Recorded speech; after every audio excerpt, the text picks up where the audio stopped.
Dahil mag-uumaga na nakatulog, namimigat ang talukap ng kanyang mga mata at tila ayaw kumilos ng kanyang mga kamay para abutin ang intercom. Muli siya nakatulog. Akala niya nananaginip lang siya na makitang kumikilos ang door lock. Wari may nagbubukas noon buhat sa labas. Napabalik ko siya ng bangon. Anong oras na ba? She was shocked na makitang wall clock mag-aalas 10 na ng umaga. 8 o'clock simula ng seminar at narito pa siya at nakahiga. Mabilis bumaba siya sa kama. Hustong nakababa nang biglang bumukas ang pinto ng kwarto at bumungad si Gino, fresh and debonair, sa corporate attire na suot nito, kasama ng isang babaeng naka-uniforme at tingin niya empleyada ng hotel. We're sorry, ma'am. Anito na makita siya nakasuot pa ng pantulog. Salit siya na tulala. Muling na magneto na taglay na kagapuhan ni Gino. She made an extra effort para makawala sa magic spell ng lalaki. Kasunod noon, rumihistro ang pagkadismaya sa kanyang mukha, lalo nang mapansin ang paglalakbay ng mga mata ni Gino sa kanyang katawan. Namutla siya tila tinulos ng maalalang nakasuot nga pala siya na manipis na pantulog at walang underwear. Bigla niyang nayakap ang sarili. Bakit kayo basta nilang nakakabukas ang kwarto? Bawal yan, diba? Usig niya sa mga ito sa galit na tono. Ma'am, sorry po. Mr. Manansala here is very much worried kung ba't di ba kayo lumalabas. Kung kaya napilitan kami gamitin ang duplicate key ng inyong kwarto. Kanina pa nagsisimula ang seminar, Judith. You're missing something. Si Gino. I'm sorry, I'll be in the seminar room within a few minutes. Nagiinit ang mukhang wika niya. Gino stood beside her looking at her. Speechless ang lalaki for whatever reason hindi niya alam. Hurry! People are already waiting. Pinalasabi nito at lumabas ng silid. Kasunod noon, simbilis ng trumpo, kumilos siya. Humahangos na pumasok sa function room na pagdarausan ng seminar. Here she is now. We can start our discussion. Wika ni Ginong nakatayo sa harapan. Namanhid ang mukha ng malingunan sa kanyang halos lahat ng participant sa seminar. Tila gusto niyang lumubog ng mga sandaling iyon. Paupo siya sa isang bakanteng chair subalit muli nagsalita si Gino. May nakareserve kang sila rito sa unahan, Miss Rivera?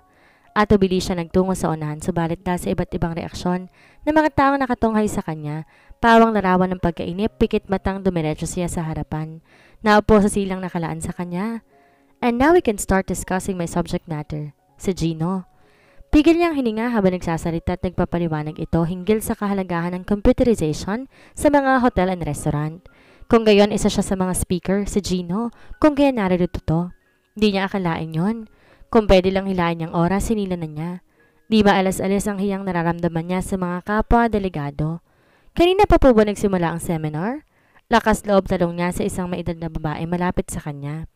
At exactly 8 o'clock nagsimula kami, Mr. Manansala. He is the second speaker na magsasalita, pero nang malaman wala ka pa, hindi nagsimula ang kanyang topic. Lalo siya nakaramdam ng pagkapahiya. Di siya makatingin sa mga taong nakapaligid sa kanya. You must be a very special person to Mr. Manansala. Personal ka pa yatang sinundo sa inyong kwarto. Takles ang wika na matandang babae. Hindi naman po, Ania. Os, bakit ganun kang ka-espesyal sa kanya? Imagine we waited for 30 minutes just because of you? Amazed na wika pa nito. Kaibigan ko kasi namin mag-ina ang father ni Mr. Manansala. Yun lang po ang dahilan. But he is a good-looking guy. Do you agree? Ngiti ang sinagot niya at pinokos ang atensyon kay Gino. Wala siya naintindihan sa sinasabi nito sa harapan. Sumasalipad-pad ang isip niya kasamang matinding hiya na nararamdaman niya sa lahat. Natapos ang topic ni Gino nang hindi niya naintindihan. Lunch break na ang sumunod. Tangka niyang magpapatiuna sa paglabas subalit naipit siya na makapal na tao. Naramdaman na lang niya ang mahigpit na paghawak ni Gino sa kanyang braso. Why are you such in a hurry? He asked. Ipinahiya mo ako sa mga tao. Ba't kailangan i-delay mo ang seminar dahil sa akin at sinundo mo pa ako sa aking kwarto? Dapat nga matuwa ka. It seems importante ka sa akin kaya kita binigyan ng special treatment.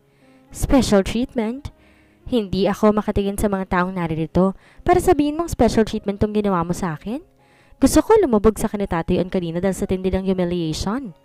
Cool ka lang. Di naman ako nakikipag-away sa'yo eh. Let me go then. Ayokong sumabay sa'yo. Magsasalita pa sana si Gino nang darating si Myra. There you are. Kanina pa kita hinahanap.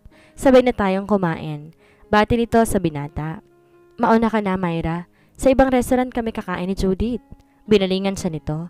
Let's go, Judith. Ano mang tutol niya, parang lagi siyang na-overpower ng karisma ni Gino.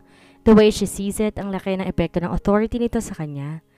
Humantong sila sa isang restaurant sa Manila Hotel, ang Kauri Grill.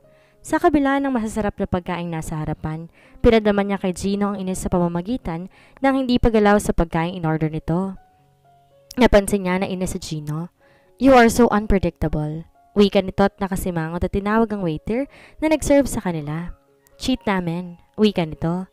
"Sir, wala pa pong bawas ang mapagkain in-order ninyo For take-out ho ba?" Pula ng waiter. "No, for the boys na lang yan." Wika ni Gino. Matapos pirmahan ng sales slip ng credit card na ginamit, walang kibuang lumabas sila ng restaurant na iyon. "Hanggang lobby na lang ng hotel kita may hahatid. Kailan mag-report ako sa opisina."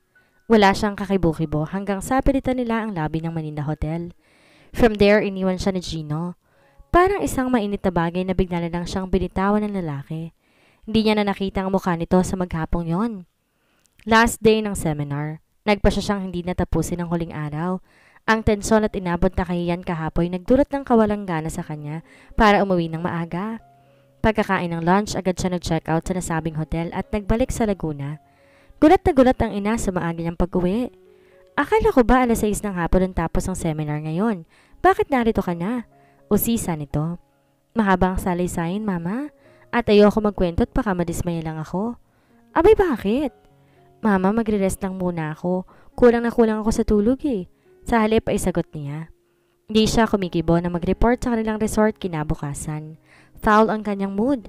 Aware siya na maging ang kanilang receptionist na si Leslie tila nangingiming kausapin siya. Maging ang ina na nanahimik na rin. Kabisado na namang ito ang ugaling niya. Kapag tahimik siya at walang kibo, ibig sabihin hindi niya gustong makipag-usap kahit na kanino.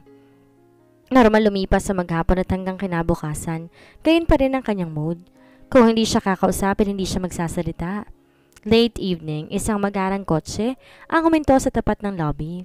Napakonti niya sa nasabing sasakyan. Curious inabangan ng paglabas ng sakay noon. Di niya maintindihan bakit tila siya kinakabahan. Nang umibis ang lulo nito, napahinto ang kanyang paghinga na makilala. Si Gino Manansala iyon, kasama si Myra. Napalingon lahat sa pagpasok ni Gino. Napaka-eye-catcher ng lalaki. Kahit naiinis siya rito, hindi niya magawang isnabin ang kakisigang taglay nito. "Good evening, Judith." Bati nito. Ang kasamang babae hindi man lamang kumibo. Sa halip nag-make face pa, tinaasan siya ng kilay. Wala siya naging reaksyon sa naging pagbati ni Gino. "Hindi ba kami tatanungin kung bakit kami naririto?" Dagdag nito. "Wala ko maisip na dahilan kung bakit nga ba tayo naririto." Matabang niyang tugon.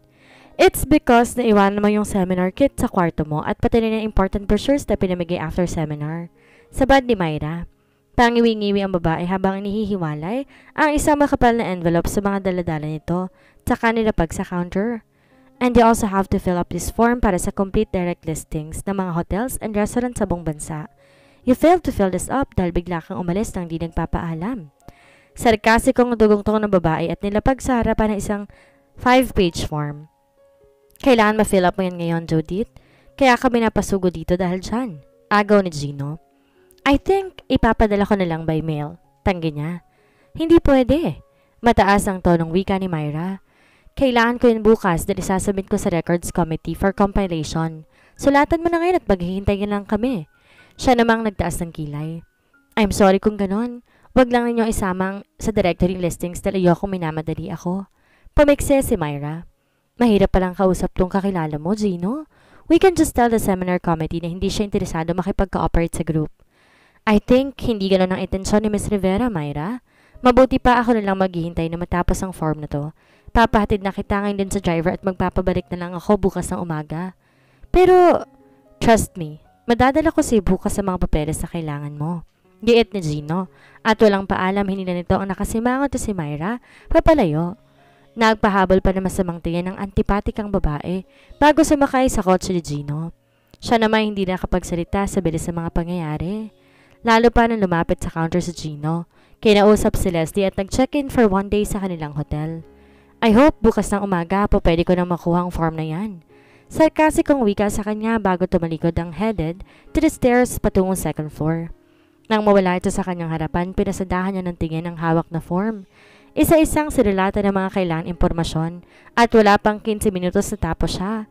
Kung tutuusin, pwede talagang hintayin na lang na Gino at Myra na mapunan niya iyon.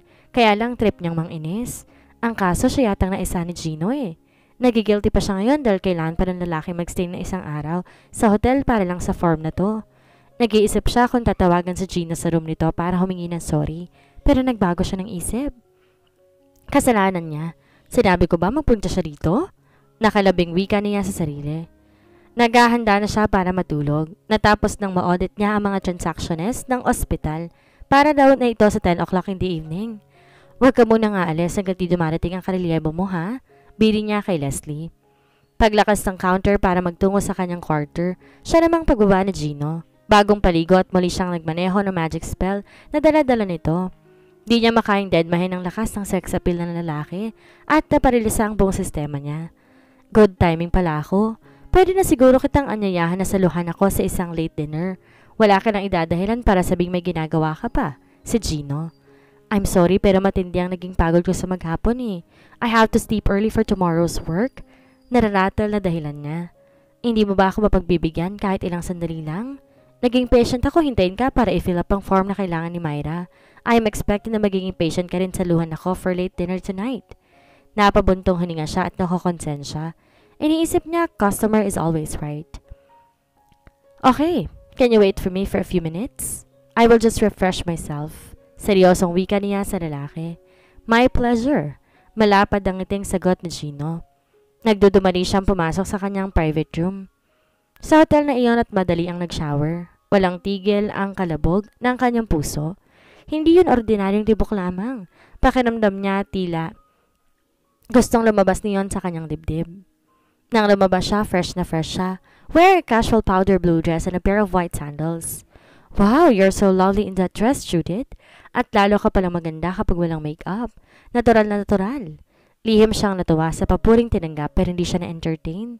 Hindi niya gusto maapektuhan ng mga papuri nito. Ayaw niyang malunod sa papuri na nagmumula sa lalaking to na maaaring maging dahilan para magawa siyang mahulog sa bitag nito. Booking na niyang stand ito sa babae.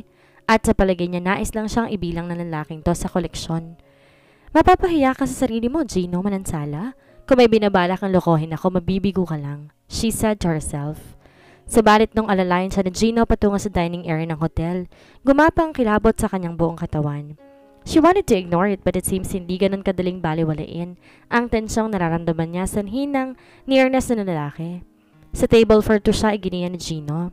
Nakakatuwang isipin na siya bilang may-ari ng restaurant, siya pang in-entertain ng kanilang guest. Gusto niyang matawa nang lapitan sila ng isang waiter at iabot sa kanyang isang menu list. Ikaw ang mamili ng kakainin natin. Palagay ko mas kabisado mong specialty rito sa inyong hotel. Gusto mo ba ng nilagang bulalo at steamed lapu-lapu? Seryoso ang mukhang tanong niya. Palagay ko nga masarap yan. Kagad na sagot ng binata. May gusto ka pang idagdag?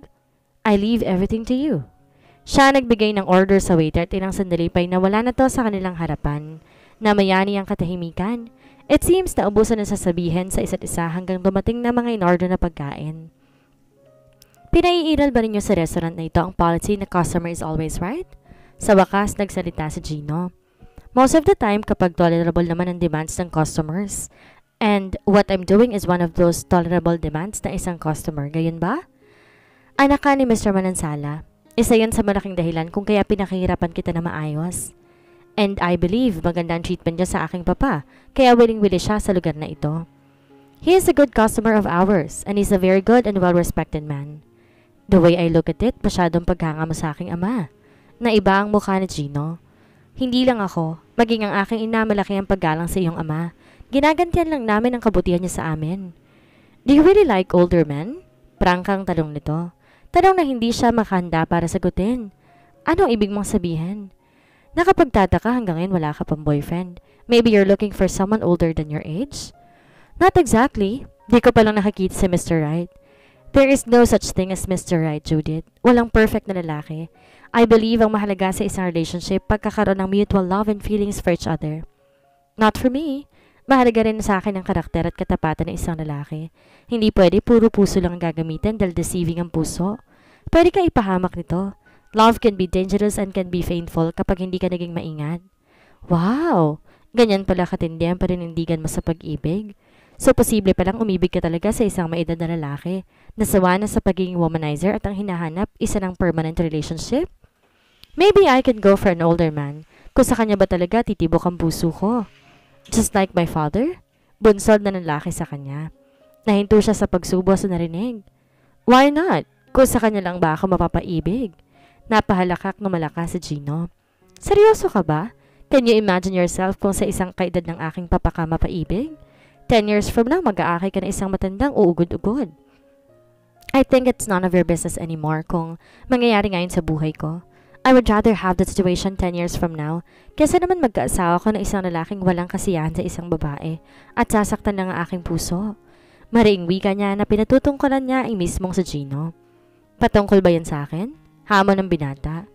You can answer that question yourself. Di ko akalaing mahuhuli kong inner secret mo, Judith. So yan ang dahilan kung ba't mailap ka sa akin. You dislike me dahil marami ka nang narinig ng mga negative feedbacks mula sa aking ama. And it seems you like my father very much. Wala ako makitang mali kung sakali mang maging malapit ako sa iyong ama. In the first place, isa na siyang byudo, hindi ba? Pangaasar pa niya rito. Nagkamali yata ako na pupunta rito eh. I think higit ka mag-enjoy kung ang papa mong kausap mo ngayon. You're right. Walang dull moment kapag si Mr. Manansalang kausap ko. Sinakyan niya na ng todo ang mga hinalang gustong ipunto ni Gino. As if sinabi mo, dull akong kausap. Wala akong sinasabing ganyan. Napansin niya na nawala ng tuluyan ang mga ngiti sa labi ni Gino. Sa halip, umasa yung ekspresyon ng mukha nito. Ang mukhang Prince Charming nagmukhang kontrabida ngayon sa tingin niya. At tiyem siya natutuwa na nagawa niyang inisin ng lalaki. Muling namayani ang katahimikan hanggang sa kapwa na sila nawalan ng gana sa pagkain. Tinawag ni Gino ang waiter at binayaran ng cheat nila at saka walang warning na tumayo. Thanks for joining me this evening. Medyo inis nito. Halata sa boses. Inalalayan siya nito hanggang makarating sila sa lobby. Bago sila naghiwalay, may iniwanang salita sa kanyang binata. Just think it over bago ka matulog ngayong gabi, Judith. I assure you higit ka magiging maligaya kung ang isang lalaking iibigin mo, isang lalaking kasing edad ko at hindi gaya ng aking ama. That remains to be seen, Gino. Good night. Napansin niya tumiim ang anyo nito pero binaliwala niya yon at may ngiti sa labing tinalikuran to. Napuntusan siya ng kumag. Kinabukasan, di niya na inabutan si Gino. Madaling araw pa lang daw nag-check out na ito ayon kay Elma, ang karelyebo ni Leslie sa counter. Dapat maging maayos ang pakiramdam niya, subalit nakapagtataka, malungkot siya, parang kay bigat ng dibdib nung araw na yon. Tila ba may pagkalaki-laking pawang na naiwan sa kanyang puso na mga sandaling iyon. The more na nire-resist niya na maokupa ni Gino ang kanyang sistema, lalo naman niyang naiisip ito. Hey Judith, do not be a fool. Gino is not the right guy for you. Kastigo niya sa sarili.